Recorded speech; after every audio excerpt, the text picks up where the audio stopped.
গোপালগঞ্জে দখলদার ফ্যাসিস্ট সরকারের পেটোয়া বাহিনীর নির্মম তাণ্ডবে মৃত্যুবরণ করেছে দীপ্ত সাহা, রমজান আলী সহ আরও অনেকে। আহত হয়েছে শতাধিক। হাসপাতালে মৃত্যুর সঙ্গে পাঞ্জা লড়ছে অনেকে। এখনও সন্ত্রাসী বাহিনীর তাণ্ডবে প্রতিরোধ অব্যাহত রাখার চেষ্টা করে যাচ্ছে মুক্তিকামী মানুষ। আজ দখলদার সরকার এবং তাদের পেটোয়া বাহিনীর হাতে ছিল ট্যাঙ্ক, গোলাবারুদ। জনতার হাত ছিল খালি, বুকে ছিল বারুদ ভরা স্লোগান আর পিতার তর্জনীর অদম্য প্রতিবাদের আকাঙ্ক্ষা। আজকে এই নির্মম হত্যাকাণ্ডের বলি যারা হয়েছে তাদের সবার স্মৃতির প্রতি শ্রদ্ধা জানাচ্ছি, পরিবারের প্রতি সমবেদনা জানাচ্ছি। প্রিয় তরুণ প্রজন্ম, আপনারা জানেন যে বিগত কয়েকদিন ধরেই গোপালগঞ্জে একটি কিংস পার্টির সফরকে কেন্দ্র করে পরিবেশ পরিস্থিতি উস্কানিমূলক হিংসাত্মক করার অপচেষ্টা করে গেছে এই দখলদার সরকারের পেটোয়া বাহিনীর গোষ্ঠীটি। এর আগে তারা ছাত্র জনতা পুলিশকে নির্বিচারে হত্যা করে ক্ষমতার মসনদে বসেছে।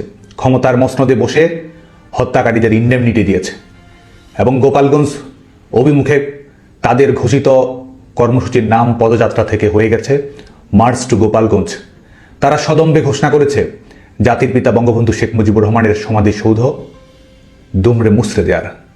তারা ঘোষণা করেছে মুজিববাদ মুর্দাবাদ নাম করে জনগণকে মাটির সঙ্গে মিশে ফেলে দেওয়ার ঘোষণা তারাই দিয়েছে।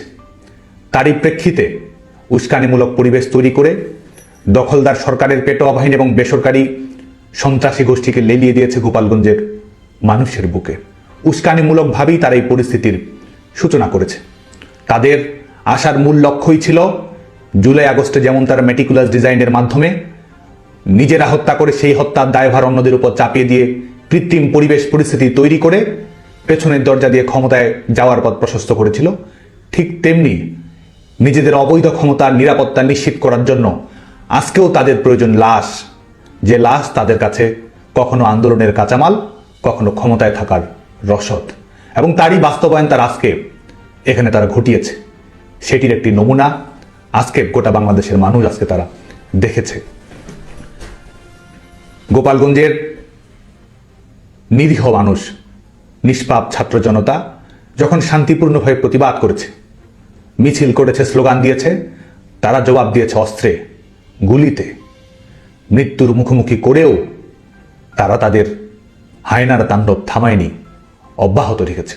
এবং এখনো তারা চেষ্টা করে যাচ্ছে এই লাশের উপর ভর করে আবারও ভয়ের রাজনীতি, ত্রাসের রাজনীতি গোটা বাংলাদেশের উপর চাপিয়ে দেওয়ার।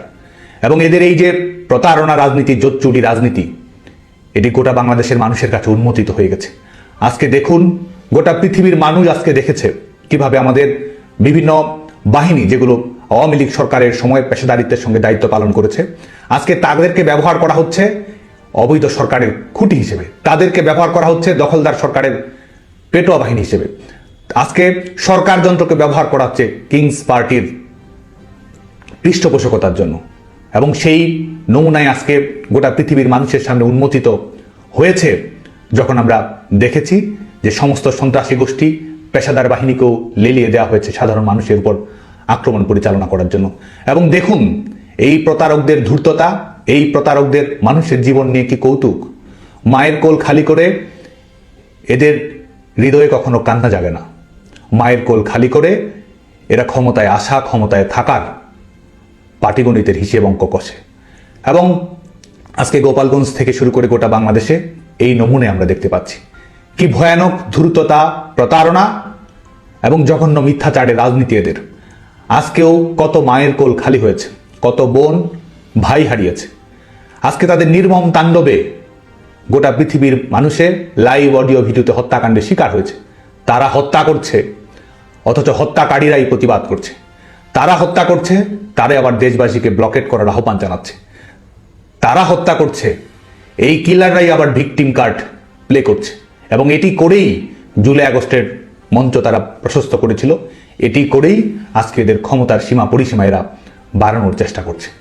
বাংলাদেশের শিক্ষার্থীদের প্রতি আহ্বান থাকবে, আপনারা যে কোনো রাজনৈতিক দল পছন্দ অপছন্দ করতে পারেন, কিন্তু বাংলাদেশের তারুণ্য সবসময় গণতন্ত্রের পক্ষে থেকেছে, মুক্তিযুদ্ধের পক্ষে থেকেছে, গণতন্ত্রের অঙ্গীকারের পক্ষে থেকেছে। দলমত নির্বিশেষে জাতির পিতা বঙ্গবন্ধু শেখ মুজিবুর রহমান বাংলাদেশের তারুণ্যের হৃদয়ের প্রতিধ্বনি। এই প্রতারকদের সম্পর্কে আপনারা সচেতন থাকবেন, গিনিপিগ হিসেবে যেন তারা আর আপনাদেরকে ব্যবহার না করতে পারে। এরা সেই প্রতারক যারা বলেছিল বঙ্গবন্ধুর বাংলায় বৈষম্যের ঠাঁই নাই, তারপরে আন্দোলনকে নিয়ে গিয়ে এমন জায়গায় গেছে যেখানে তারা স্লোগান দিচ্ছে গোলাম আজমের বাংলা বলে। এরা সেই প্রবঞ্চক ধূর্ত গোষ্ঠী যারা আপনাদেরকে দাবিয়ে রাখতে না পারার বঙ্গবন্ধুর অমীয় বাণীর কথা বলে আবার তারাই ধানমন্ডি 32 নম্বর ঘুরিয়ে দিয়েছে।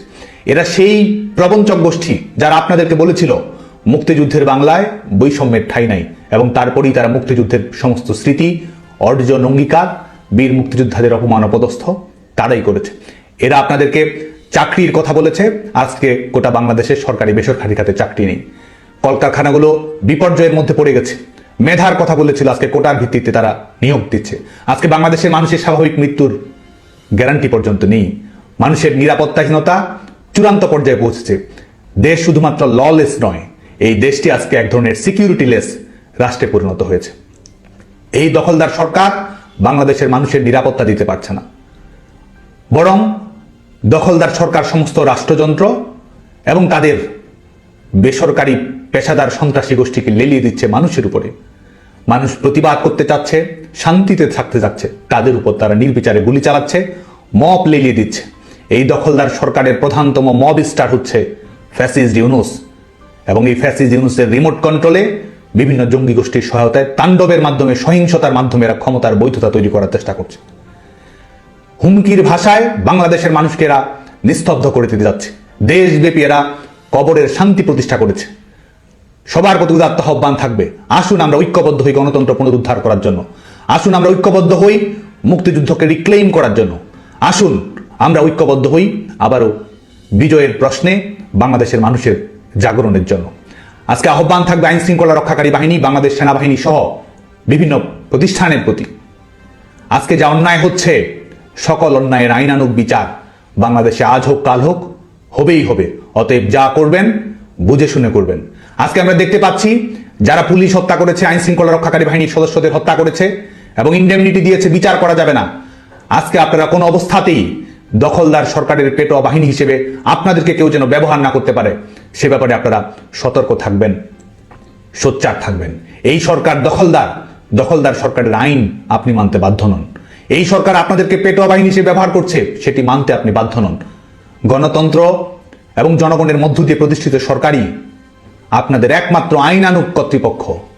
বেআইনি কর্তৃপক্ষের বেআইনি অনুশাসনের মাধ্যমে বাংলাদেশের নিরীহ সাধারণ নাগরিকদের যদি জীবন বলি দিতে হয়, মনে রাখবেন সবকিছুকেই বিচারিক প্রক্রিয়ার আওতায় আসতে হবে। একই সঙ্গে বাংলাদেশ ছাত্রলীগের সমস্ত নেতাকর্মী সহ প্রগতিশীল সংগঠন, সামাজিক সাংস্কৃতিক সংগঠন সহ দল মত নির্বিশেষে তারুণ্যের নিরপেক্ষ স্রোতের প্রতি আহ্বান জানিয়ে আমি বলবো, আগামীকালকে এই গোপালগঞ্জের নির্মম হত্যার প্রতিবাদে আপনারা প্রতিবাদ মিছিল এবং বিক্ষোভ সমাবেশ পালন করবেন, সংগঠিত হওয়ার চেষ্টা করবেন। সংগঠিত হওয়ার মাধ্যমে আপনারা জবাব দেওয়ার জন্য প্রস্তুত থাকবেন। আমাদের রাজনৈতিক অধিকার আদায় করে নিতে হবে, আমাদের গণতান্ত্রিক অধিকার আমাদের আদায় করে নিতে হবে। এই দেশকে যারা কুক্ষিগত করেছে, নাগরিকদের উপর যারা সীমাহীন হত্যালীলা চালাচ্ছে, আমাদের নারীরা যেখানে বের হতে পারছে না, প্রত্যেক মুহূর্ত ধর্ষণ, খুন কিংবা নিপীড়নের শিকার হচ্ছে, বাংলাদেশের নাগরিকদের আত্মমর্যাদা, স্বস্তি, নিরাপত্তা যারা কেড়ে নিয়েছে, তাদের জবাব দেওয়ার জন্য আমাদেরকে প্রস্তুত থাকতে হবে, ঘুরে দাঁড়াতে হবে, লড়াই করতে হবে এবং একই সঙ্গে বিজয় ছিনিয়ে আনতে হবে।